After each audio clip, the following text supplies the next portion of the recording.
Ayan na mga idol yung ating in-order na steep grill. So tingnan natin kung legit ba talaga. Alam nyo yun, kung na yun. Tara, kita-comment natin to, mga kaibigan. Titingnan natin to kung okay siya.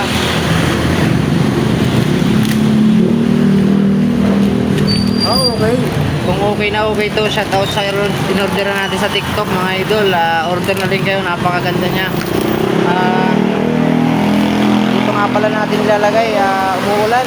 So umuulan pa sa ngayon, kaya ayan, dito natin nilalagay sa red block nating rider mga idol. Ayan o, tingnan natin kung legit na legit at okay na okay. Wow, hindi pa nabubuksan, is quality na. So napakaganda. Pwede na rin kayo mag-order. Shoutout sa in-order natin sa TikTok. Ayun mga idol, tingnan natin mamaya. Update ko kayo kapag ikakabit na natin. God bless mga idol. Abangan nyo mamaya. Ayan mga idol, legit na legit talaga. Grabe, napakaganda niya. Wow, napakalumpit. Sana is bagay na bagay sa ating red black riders 150 carb. Yun oh, wow, tinatry na ni kuya oh.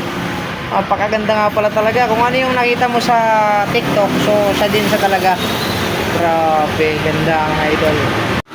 Ayan mga idol, yun, nakikabit na natin. Shoutout na pala kay Kuya Alan sa nagkabit.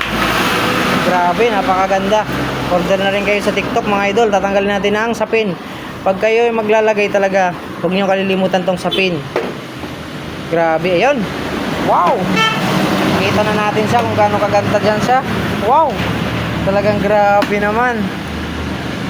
Grabe yan. Meron siyang pang clip. Ito, pang clip siya. No? Pwede niyo siyang ibuka kapag may lalagay kayo. Yun, no? Yan, yan siya. At meron din siyang clip. Mga idol, kumpleto. Yun. So napakaganda talaga niya. Ay kabit ng ating steep grill mga idol. Yan. Sa ating rider red block.